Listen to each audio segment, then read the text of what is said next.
Até que ponto, então, né, nós estamos preparados, então, para lidarmos com essas diferenças? Então, através, então, dessa pesquisa, eu fiquei, então, imaginando que é uma coisa chamada empatia. Quando nós passamos, então, por uma dificuldade, nós queremos muito que a outra pessoa, ela se coloque no nosso lugar. E quando a outra pessoa, então, ela passa por essa dificuldade, qual é a nossa reação? É de simplesmente fechar a porta, que o problema não é comigo? E a gente não pensa, então, que esse fechar de porta, ele vai trazer uma consequência enorme para as nossas portas e para nós mesmos. Então, você começa, então, a verificar o antes e o depois. Como era que nós éramos chamados, independente de ser homem ou mulher? O homem, simplesmente o homem. A partir de um determinado momento, isso começou então a ter uma diferença. O ser humano. E tem muitos pesquisadores que defendem o ente, para definir então em relação à questão do ser humano. Em 1988 nós tivemos o privilégio da nossa Constituição, né, nos agraciarmos então que todos nós somos iguais. Todos nós somos iguais. Será que precisou então uma Constituição simplesmente para dizer que todos nós somos iguais?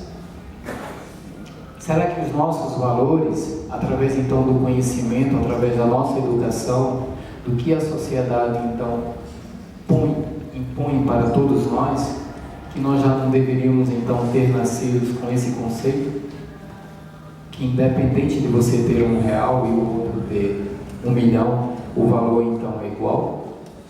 E qual o valor que nós damos então para o ser humano? Qual o valor que cada um de nós temos? São reflexões que têm uma importância muito grande. Em cima do tema, da qual então eu fui responsável, nós temos dados assim que são impressionantes em relação à questão dos travestis. Eles não têm opção. Ou eles entram para a prostituição, que são totalmente então marginalizados, né? Quem é que de nós aqui nos sentiríamos confortáveis de entrarmos então numa loja e ser atendido então por um travesti? Na maioria das vezes, eles são expulsos de suas casas, né? A família não consegue então trabalhar esse conflito que há, né? Imagina, a mãe que pariu um homem e de uma hora para outra, ou então ele chega em casa vestido de mulher. E numa pesquisa ainda muito mais a fundo, né, sociólogos, né, pesquisadores, enfim, toda essa gama então de pessoas que se interessam muito pelo comportamento humano, né, e tem um dado assim impressionante. O que está por trás da homofobia? Será que é um desejo então guardado, que você não consegue então trabalhar, e você simplesmente joga o preconceito para o outro? Olha, isso não faz parte de mim. Por que a felicidade do outro, ela choca tanto a todos nós? Por que a gente não consegue, então, suportar, então, a felicidade do outro? Aí eu sinto, então, assim, um caso, eu estava lembrando ontem 3 casos, mas eu vou somente citar um, que é o daquele, um garoto, que ele estava fazendo faculdade no Rio Grande do Norte, ele mora ainda então, no Rio Grande do Sul, e ele estava visitando os pais, e ele simplesmente, então, passando por uma avenida, né, um policial xingou ele, e depois, não se sentindo satisfeito, partiu para a agressão física. O que era que esse rapaz tinha, que aquele policial ele não conseguiu, então, suportar? Que espelho refletia, então, a imagem desse policial? Até que ponto, então, o ser humano, como falou uma vez o Oscar Wilde, né? O o homem destrói tudo aquilo que ele não pode ser. Ele destrói tudo aquilo que ele não pode ter. Você está conseguindo ser feliz, eu não consigo ser feliz, então não vou deixar então que você se permita mais ser feliz. Né? Por que o Hitler, né, diante de todos aqueles sentimentos, aqueles conflitos que ele tinha, que ele não conseguiu então trabalhar, e ele promoveu então, através da massa, conseguiu então influenciar uma nação para ela mesma, ela começar então ali a guerrear-se. Que poder é esse que todos nós temos, que nós não utilizamos principalmente para o bem? E um homem, né, naturalmente através então com a sua influência, através da sua força de persuadir, conseguiu convencer uma nação. Eu convido vocês, vocês que gostam muito de internet, coloque lá discurso de Hitler para a juventude. Quando você assiste então esse vídeo, né, uns têm repugnância, né, outros adoração. Uma pessoa só que fez tudo aquilo, e o que nós somos capazes então de construirmos. Voltando então ao foco em relação à questão da homofobia no setor público, nós, como parte de uma sociedade, o que nós então temos para oferecer dessa diversidade então que está batendo aí em nossas portas? Por que nós temos que fechar então essas portas então para o diferente?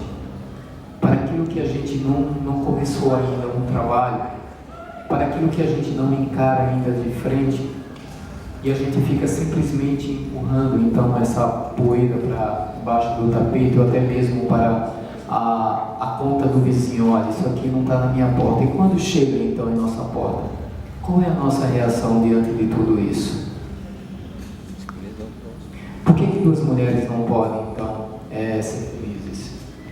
Porque o ato em si de duas mãos que se abraçam, né, dois homens, duas mulheres, incomodam tanto então a todos nós, nos referindo, incluindo então dessa parte da homofobia. Em 1993, né,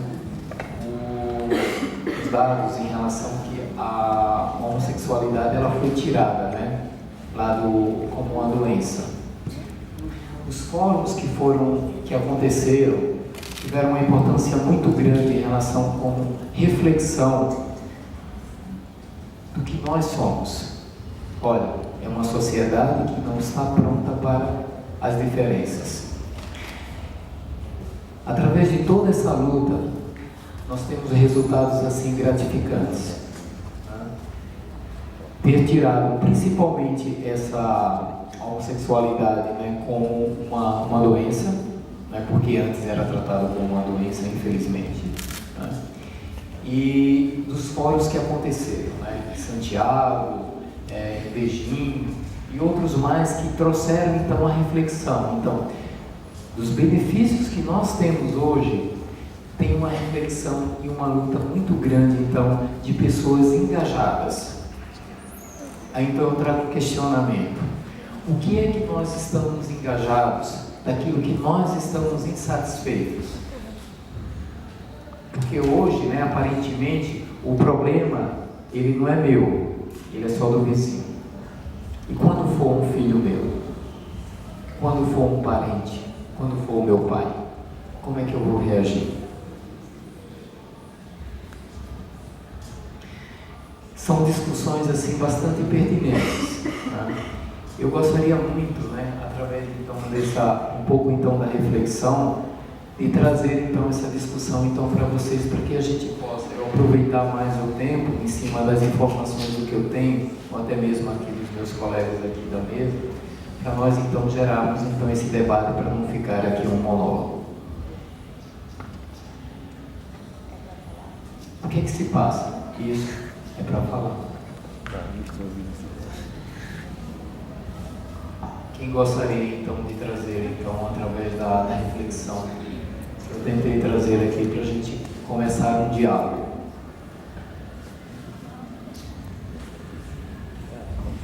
Por que a felicidade do outro incomoda tanto a gente? Será que nós sabemos o que é identidade? O que nós entendemos por identidade? Partindo do pressuposto que há preconceito, eu imagino que possa ser. Nós não sabemos o que é identidade. Se soubéssemos, isso no básico seria respeitar. E o respeito não é só de aceitação.